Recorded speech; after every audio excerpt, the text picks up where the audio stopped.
Hi, my name is Mary, and today we're going to talk about binding off over cabled fabrics. When working a project that has a lot of cables, like this Svensson pullover, which these cables are from, you might notice that if you bind off all of the stitches as normal, straight off of the cables, your edge can end up flaring out like this, because while the stitches are compressed within the cables, they no longer are when you're binding them off. So to neaten that up, we recommend using the binding off over cabled fabrics technique, which we find very helpful in keeping the bound off edges of heavily cabled fabrics from becoming wavy or flared. This technique basically has you reducing your total stitch count by a quarter at the same time as you're binding off by knitting or purling 2 stitches together and then working 2 stitches as normal. Then repeating this sequence across, but still binding off the stitches that you worked as you normally would. You'll start off by placing a removable marker after the last stitch of the cabled section that you'll be binding off, so that you don't lose count while decreasing and binding off at the same time. If the cables cover the whole width of the piece, as they do here, you'll work this technique over the entire bind off, so I'm not going to place a marker.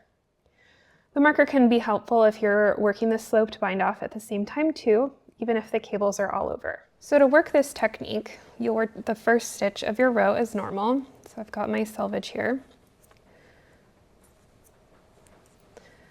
And then you're going to knit or purl the next 2 stitches together to stay in pattern. So the second stitch I've got here is a knit, so I'm going to knit these 2 together.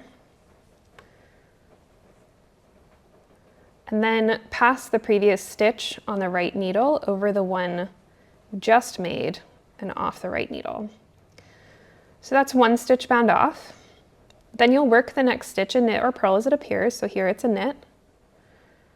And then pass the previous stitch on the right needle over that and bind it off. Work another stitch. Again, a knit here. Pass the previous stitch over and bind it off. So that's the sequence that you'll be repeating across, which is a decrease followed by 2 normal stitches, binding off each resulting stitch as you work them across the section to be bound off. I'll do a couple more repeats here. So I've got 2 more knit stitches here, so I'm going to knit them together. And then pass a stitch from my right needle over that. Then knit the next stitch, pass a stitch over, purl this stitch, pass a stitch over. And then here I'm again where I've got a knit stitch as the second stitch on my needle. So I'm going to knit these 2 together, pass over, and then knit the next 2, passing them over at the same time. Now I'm in a big section of knit, so I'm just going to be knitting together each time that I come to a decrease.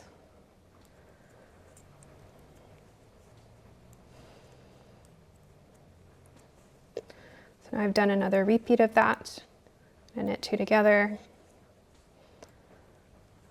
pass it over, knit 1 more, pass it over, knit another, pass it over. So here you can already see how much straighter this bind off edge is looking in comparison to the other one, which already starts slanting at the beginning. So I'm just going to bind off the rest of my stitches.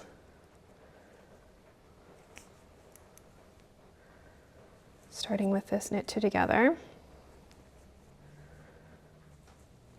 So here we've finished our bind off, and this is what it looks like when it's done. I'm going to go ahead and cut my yarn.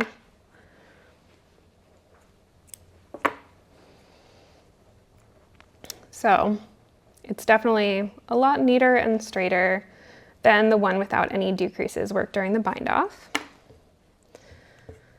You can see them next to each other here. Some patterns in our library will have you decrease 1 out of every 3 stitches rather than 1 out of every 4, which you can do by just working 1 stitch instead of 2 between each decrease. As always, follow your pattern's instructions first and foremost. And that's all there is to binding off over cabled fabrics.